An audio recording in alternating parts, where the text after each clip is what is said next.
بسم اللہ الرحمن الرحیم۔ السلام علیکم ورحمۃ اللہ وبرکاتہ۔ Welcome to Alraj Islamic school online teaching system class 7۔ آج ہم آپ کی بک کا چیپٹر نمبر 1 پڑھیں گے، اللطیف جل جلالہ۔ اللطیف عربی لغت کے اعتبار سے 2 معنوں میں استعمال کیا جاتا ہے۔ ایک معنی مہربان اور دوسرے معنی وہ ذات جو حواس کے ذریعے محسوس و معلوم نہیں کی جا سکتی۔ مطلب یہ کہ اللہ تعالیٰ جو ہے وہ ذات ہے جو کہ اپنے بندوں کے بندوں کے ساتھ جو ہے وہ اچھا برتاؤ کرتے ہیں، یعنی اللہ تعالیٰ وہ ذات جو اپنے بندوں کے ساتھ اتنی مہربانیاں کرتے ہیں جس کو بندہ گن بھی نہیں سکتا، جن کو بندہ جانتا بھی نہیں ہے، اور اس کی مصلحت کے کاموں کے لیے ایسے اللہ تعالیٰ اسباب ایسی جگہوں سے مہیا کرتا ہے کہ جس کا بندہ گمان بھی نہیں کر سکتا۔ جیسا کہ اللہ تعالیٰ کا ارشاد ہے، اللہ اپنے بندوں پر بہت مہربان ہے، وہ جس کو چاہتا ہے رزق دیتا ہے، اور وہی ہے جو قوت کا بھی مالک ہے اور اقتدار کا بھی مالک۔ اللہ تعالیٰ جو ہے وہ اپنے بندوں پر، اللہ تعالیٰ سبھی بندوں پر بہت مہربان ہے۔ ضروری نہیں کہ اللہ تعالیٰ مسلمانوں پہ مہربان ہے، اللہ تعالیٰ جو ہے وہ اپنی تمام مخلوق پر مہربان ہے، یہاں تک کہ اللہ تعالیٰ جو ہے وہ کافر و فاجر پر بھی جو دنیا میں نعمتیں برستی رہتی ہیں، وہ بھی اللہ تعالیٰ کے لطف و کرم سے اللہ تعالیٰ ان کو بھی نوازتے ہیں۔ اللہ تعالیٰ جو ہیں وہ ہماری حاجت اور ضرورت کو اپنی نرمی سے پورا کرتے ہیں، اور ہماری جو بھی ضرورت ہوتی ہے، ہماری جو بھی خواہش ہوتی ہے، اللہ تعالیٰ اس کو آسانی سے اور عزت کے ساتھ ہمیں پہنچاتے ہیں۔ اللہ تعالیٰ جو ہے وہ ایسی ذات جسے کوئی بھی چیز جو ہے وہ چھپی بھی نہیں ہے، اگر وہ چیز بہت چھوٹی ہو یا بہت ہی زیادہ حقیر ہو، لیکن پھر بھی اللہ تعالیٰ جو ہے وہ باریکیوں کو جاننے والا ہے۔ اللہ تعالیٰ ہر ایک چیز سے خوب باخبر ہے۔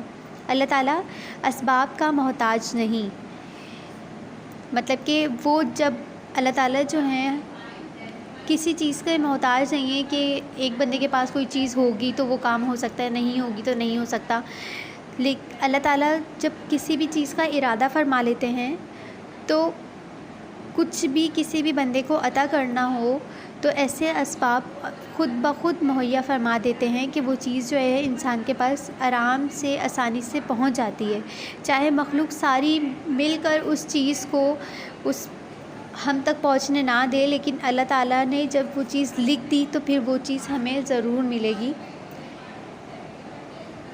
لیکن جب جو چیز اللہ تعالیٰ نے نہیں لکھی وہ چیز ہم جتنی بھی کوشش کر لیں ہم حاصل نہیں کر سکتے۔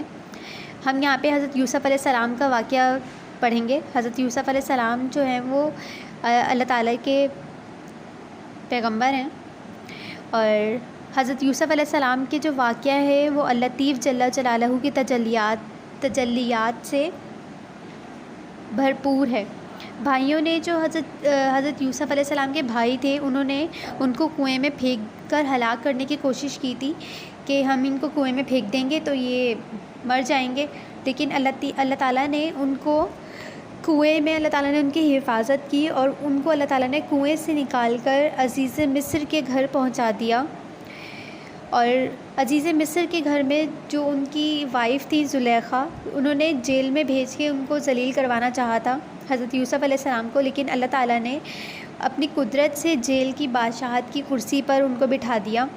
بھائی جو تھے حضرت یوسف علیہ السلام کے، وہ ان کے ابو سے، ان کے فادر سے جدا کرنا چاہتے تھے، بیٹے کو باپ سے جدا کرنا چاہتے تھے، لیکن اللطیف جل جلالہ نے سارے خاندان کو ایک ہی جگہ اکٹھا فرما دیا۔ اللہ تعالیٰ وہ ذات ہے جس سے کوئی بھی چیز جو ہے وہ چھپی ہوئی نہیں ہے۔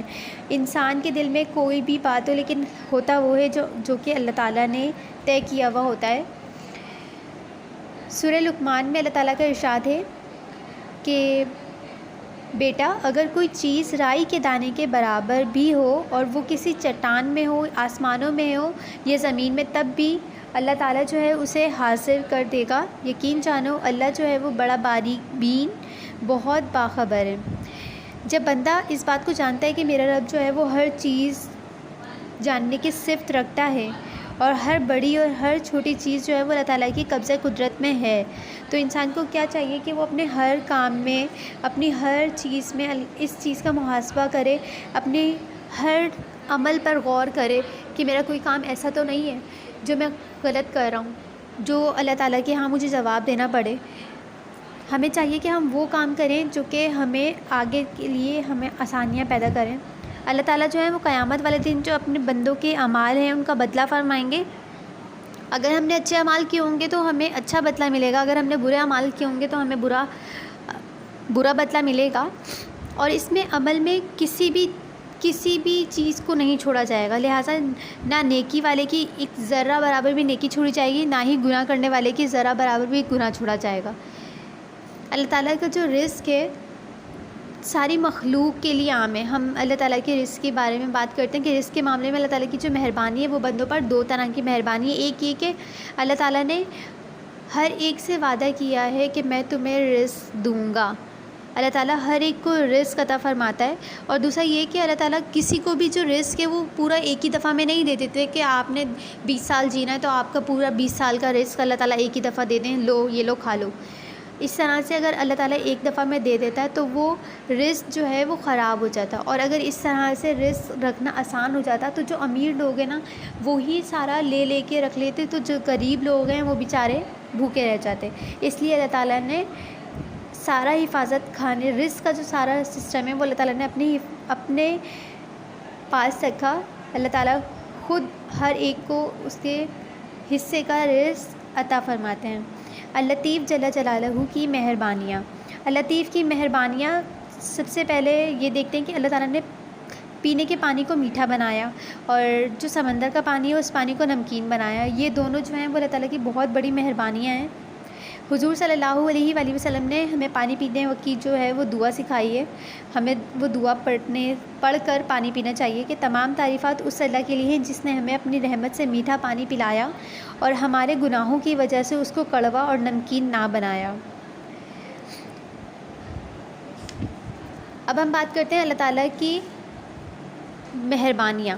اللہ تعالیٰ کی مہربانی ہم دیکھیں تو اللہ تعالیٰ کی بے انتہا مہربانیاں ہیں جن کو ہم نظر انداز نہیں کر سکتے. ہمیں ہر حال میں کھانے پینے پہننے اوڑھنے کے لیے کپڑے، کھانے کے لیے سبزیاں پھل، یہ سب جو ہیں وہ اللہ تعالیٰ ہمیں کسی نہ کسی طریقے سے ہمارے پاس پہنچ رہا ہے. یہ جو ایک لقمہ ہم کھاتے ہیں، روٹی ہم کھاتے ہیں، یہ روٹی اس کے پیچھے کتنے لوگوں کی محنت ہے اس کا ہمیں پتہ بھی نہیں ہوتا، لیکن اللہ تعالیٰ وہ ایک پکا پکایا ہمارے پاس پہنچ جاتا ہے. تو یہ بھی اللہ تعالیٰ کی ایک بہت بڑی مہربانی ہے ہم پر. کس نے وہ فصل بوئی، کس نے بیج کاٹا، کس نے سینچا، کس نے فصل بنائی، کس نے غلہ نکالا، کس نے پیسا، کس نے آٹا گوندھا. ہمیں بس کھانے سے مطلب ہوتا ہے اور ہم نے وہ ایک جو لقمہ ہمارے پاس پکا پکایا پہنچتا ہے. یہ اللہ تعالیٰ کی ہم اگر مہربانی کو سوچیں تو ہم اللہ تعالیٰ کی مہربانی گمان بھی نہیں کر سکتا ایک انسان کہ اللہ تعالیٰ ہم پر کتنے مہربان ہیں. اللہ تعالیٰ کی مہربانی یہ کہ اللہ تعالیٰ نے خون اور گوبر میں سے صاف دودھ ہمارے لیے بنایا اور سخت اور نفیس پتھروں میں سے جواہر اور مکھی سے شہد اور کیڑے سے ریشم، یہ سب اللہ تعالیٰ نے ہمیں اپنی مہربانیاں نوازیں. لہٰذا اس اسم سے اس سبق میں حاصل کرنے والوں کو چاہیے کہ بنی نوع انسان کے ساتھ نرمی اور مہربانی سے ہمیں پیش آنا چاہیے. اس سبق میں ہم نے سیکھا کہ ہر ایک سے نرمی کا معاملہ کرنا چاہیے، ہر ایک کے ساتھ مہربانی کرنی چاہیے، کیونکہ اللہ تعالیٰ جو ہے مہربان ہے اور اللہ تعالیٰ بھی مہربانی کو پسند فرماتا ہے. اللہ تعالیٰ نے ہمیں اتنی ساری اپنی نعمتیں عطا کی ہیں تو ہمیں چاہیے کہ ہم ان نعمتوں کو اچھی طرح سے استعمال میں لائیں. اللہ تعالیٰ ہر ایک چیز کو جانتا ہے تو ہم ہر ایک چیز کو اس طرح سے استعمال کریں جس طرح سے اللہ تعالیٰ نے ہمیں کرنے کا کہا ہے. امید ہے آپ کو چیپٹر سمجھ میں آیا ہوگا. السلام علیکم ورحمۃ اللہ وبرکاتہ.